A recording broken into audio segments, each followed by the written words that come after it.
Secrets beneath Barcelona Monastery.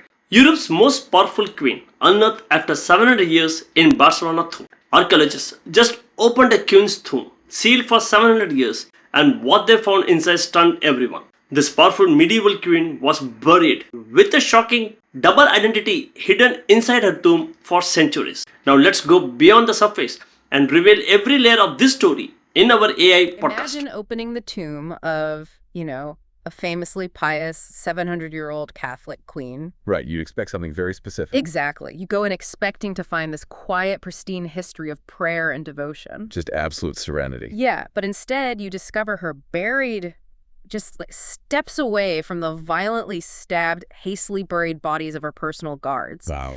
And a woman with her severed ponytail still perfectly preserved in the dirt.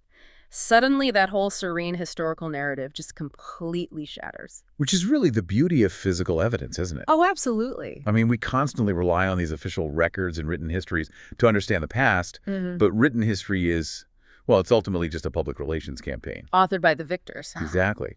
But the dirt, the burns, the actual artifacts, they do not care about PR at all.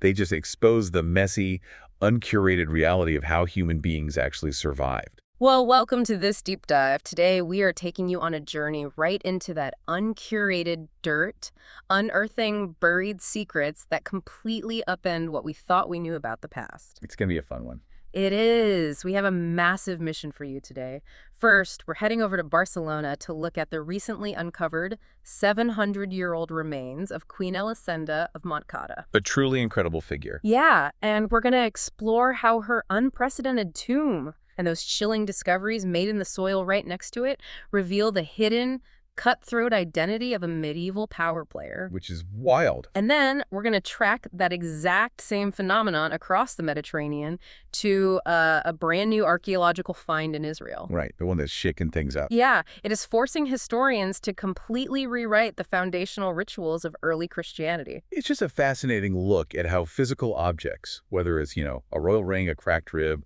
or a carved piece of marble, they force us to look past the official narrative. They really do. They are the undeniable reality check on the institutions that shaped our modern world. Okay, let's unpack this, starting in 14th century Catalonia with Queen Elisenda. Let's do it. So she is born into the Montcada family, which is this incredibly prestigious, wealthy, noble lineage in Spain. Very powerful family. Right. She comes into the world with her own immense political influence. And at the age of 30, she marries King James II of Aragon. Also known as James the Just. Yeah, but more importantly for our story, he's 55 years old at the time of the marriage. Which is a big age gap. Huge. Yeah. And his health is already starting a pretty serious downward trajectory. What's fascinating here is that this creates an incredibly dangerous ticking clock for Elisenda. How so? Well, in the 14th century, being the wife of a powerful king is a great position. But being the young widow of a dead king, Yeah, that sounds less great. it's arguably one of the most precarious positions in medieval Europe, especially with stepchildren who actively want your assets. Right, and I think the official historical record often does her a disservice here. Oh, absolutely. The textbooks usually paint medieval royal consorts as these, passive figures, just sitting in castles, waiting around, and eventually being shuffled off to a nunnery out of pure religious piety. Just fading into the background. Exactly. But looking at the timeline of her life, Elisenda operated much more like a ruthless medieval CEO. She really did. She was brilliant. She saw the writing on the wall, she recognized the impending power vacuum of her husband's decline, and while he was still alive, she founded the royal monastery of Santa Maria de Pedralbes in Barcelona. A massive undertaking. Massive. She basically built this estate as her ultimate golden parachute. It's a calculated defensive maneuver. I mean, think about the mechanics of royal succession back then. Right. When a king dies, the court instantly becomes a viper's nest. You have rival noble families, ambitious heirs, and shifting alliances all trying to consolidate wealth. So everyone is out for themselves. Completely. If Elisenda stays in the traditional royal court after James dies, her immense personal wealth and land holdings would likely be stripped away or heavily taxed by the new regime. She'd be pawn. Exactly. A very wealthy pawn. But wait, if she has all this Montcada family money and political backing, why not just stay in the royal court and fight for her position? It's risky. Yeah, but why lock herself away with a bunch of nuns? That seems like, I don't know, a surrender. Well, it looks like a surrender, but functionally is the exact opposite. Oh, really? Yeah, by establishing Pedralbes, she created a sovereign, untouchable fortress under the guise of religious devotion. Oh, that is smart. Right.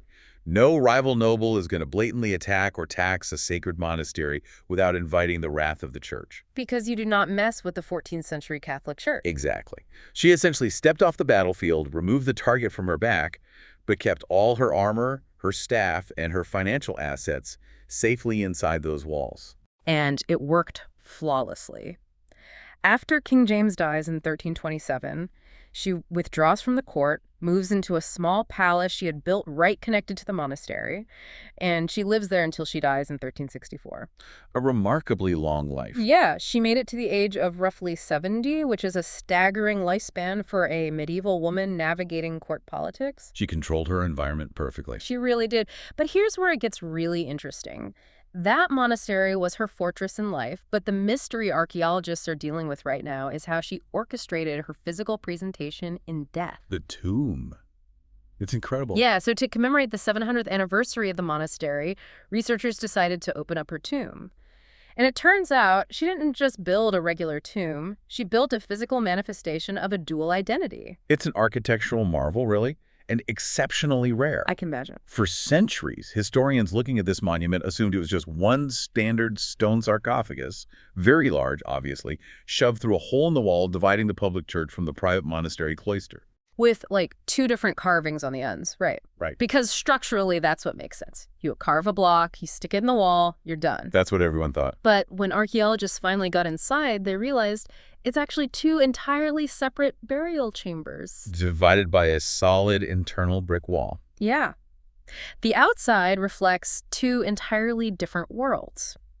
If you're standing in the public church looking at the tomb, the effigy of Elisenda is presented as this powerhouse monarch. The full royal treatment. Exactly. She's wearing heavy royal garments. The crown of Aragon's coat of arms is everywhere. She has a sovereign's ring. And there are 2 small puppies at her feet, symbolizing fierce loyalty. She is projecting absolute intimidating sovereignty to the public. Right. But if you walk around to the other side of that wall, into the private cloister where only the nuns would ever see it, her effigy is radically different. It's like night and day. Yeah, stripped of all royal authority, she is carved as a modest, penitent widow in a simple religious habit. No worldly power, just total humility. It's so deliberate.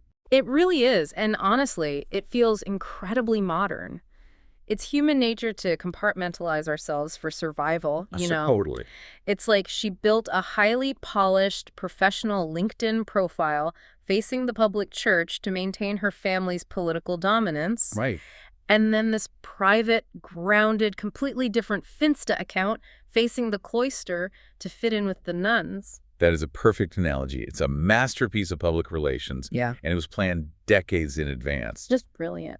And what's remarkable is how the physical remains inside the tomb validated that duality. What did they find when they actually looked at the bones? Well, when they examined the bones, they found an elderly woman with severe osteoarthritis. Oh, wow. Yeah, you can see the heavy wear and tear on her joints, which is a deeply humanizing detail for this supposedly untouchable queen. Yeah, it makes her real. But even more telling, they found she was buried wearing that very simple, humble religious habit. Okay, so the Finsta side was real.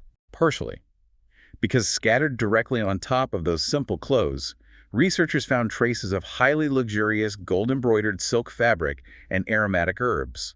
Wait, really? Yes, and those are strictly the markers of elite, high-status medieval burial rituals. So even inside the sealed dark box where literally no one was ever supposed to look, she's hedging her bets. Exactly. She's bridging the gap between extreme wealth and extreme humility. She controlled the script right down to her bones. She absolutely did.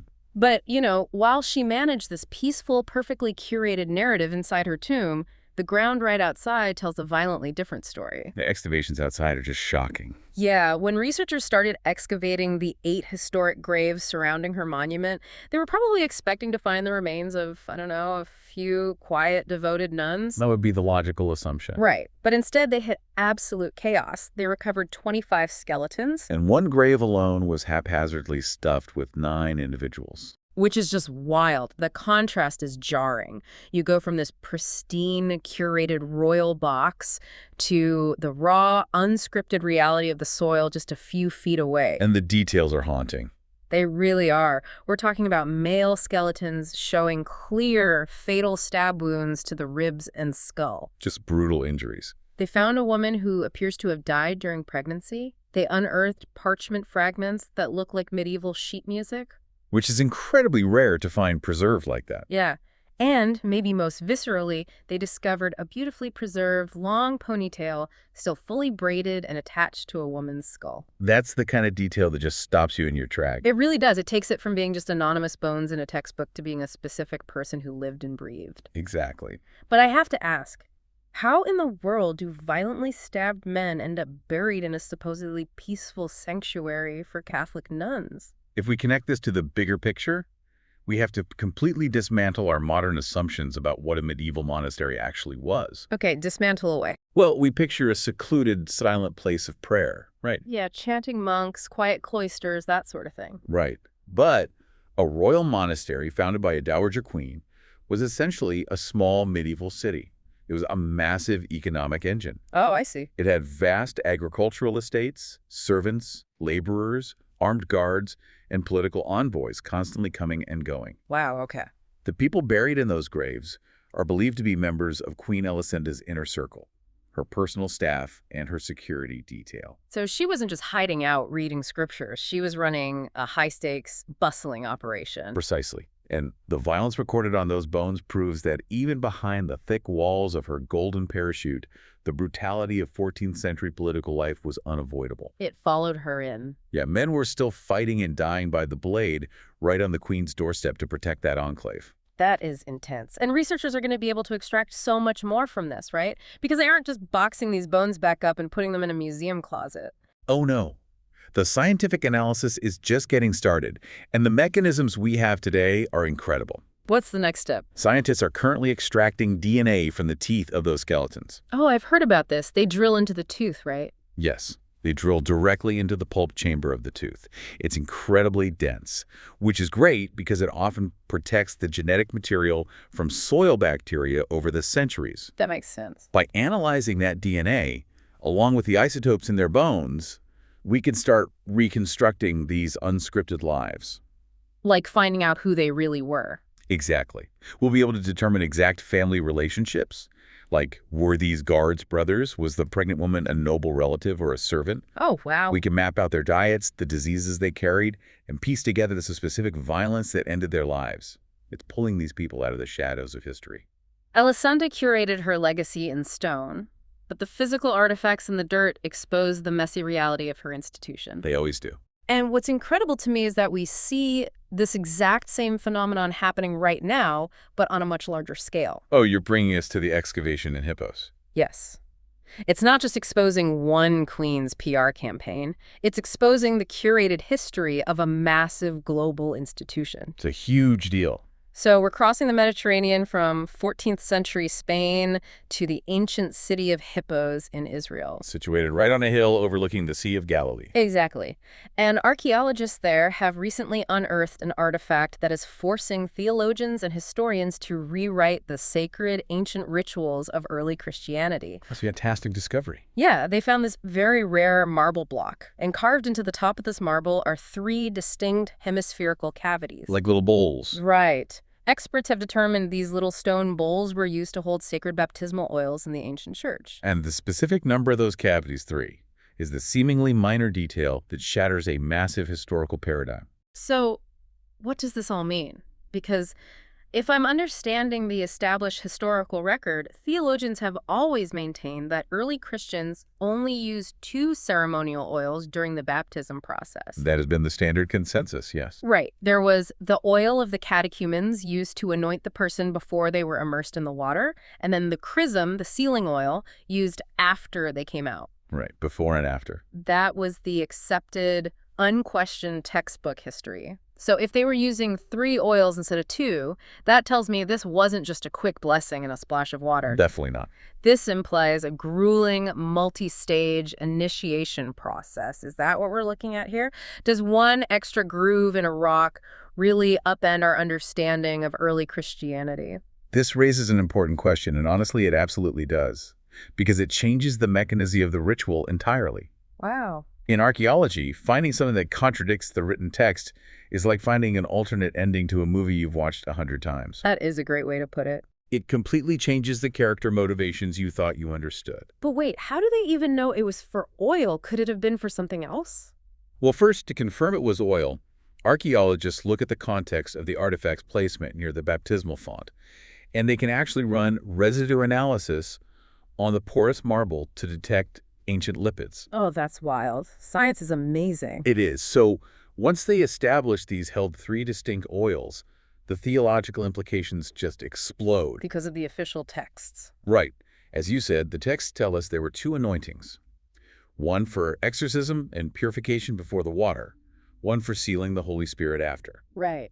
A third cavity suggests a highly localized, deeply complex ritual that the official texts simply smoothed over or entirely ignored. They just left it out. Yeah, it implies a much longer spiritual practice, perhaps involving an intermediate anointing or varying levels of initiation reserved only for the most devout members of the community. It proves that the history of early Christian baptism wasn't this monolithic, settled practice that was identical everywhere. Not at all. It was dynamic, evolving, and messy.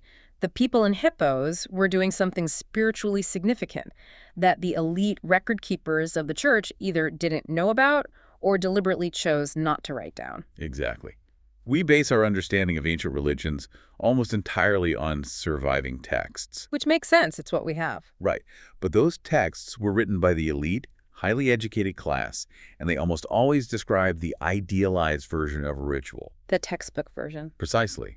But the physical artifact, the actual marble stone used by an everyday working priest in the city of Hippos, shows us the actual practice. The messy reality on the ground. Yeah, it reminds us that religion on the ground is often far more complex and varied than the theology in the books. It really makes you wonder how many other settled facts about our history are just waiting for a shovel to prove them wrong. Probably thousands. And I think that's the core of what we're looking at today. When you connect these 2 completely disparate geographical discoveries, the royal tomb in Barcelona and the marble artifact in ancient Israel, the thread pulling them together is undeniable. It really is. History isn't just a static list of dates and rigid practices you're supposed to memorize. It's a constantly evolving puzzle.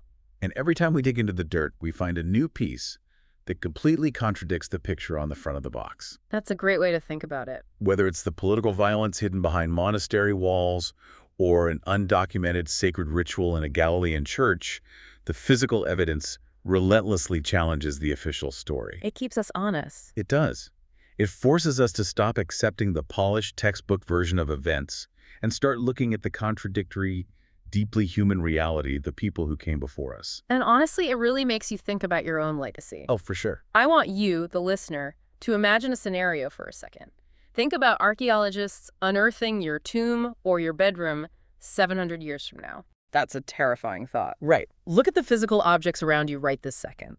Based on the completely random things they might find buried with you, your smartphone, a weird souvenir mug from a trip you barely remember, maybe a plastic gym membership card you haven't swiped in 3 years. Hey, no judgment here. Exactly. But what kind of entirely inaccurate dual identity might those future historians confidently assign to you? They get it so wrong. They would. Would they look at that unused gym card and declare you were a fiercely dedicated athlete? Would they see the powerful CEO, the penitent monk, or something else entirely? It's a hilarious but sobering thought. Because as Queen Elisenda's secret silks and the marble ruins of Hippos remind us, the X-ray machine of history is broken. The water is murky. And the official story of who we are is always just one swing of a shovel away from being completely rewritten. Okay, one question for you. Could the discovery of the Queen Elisenda's remains completely change what historians know about the political power and influence of royal women in 14th century Europe? Don't forget to comment it. Thanks.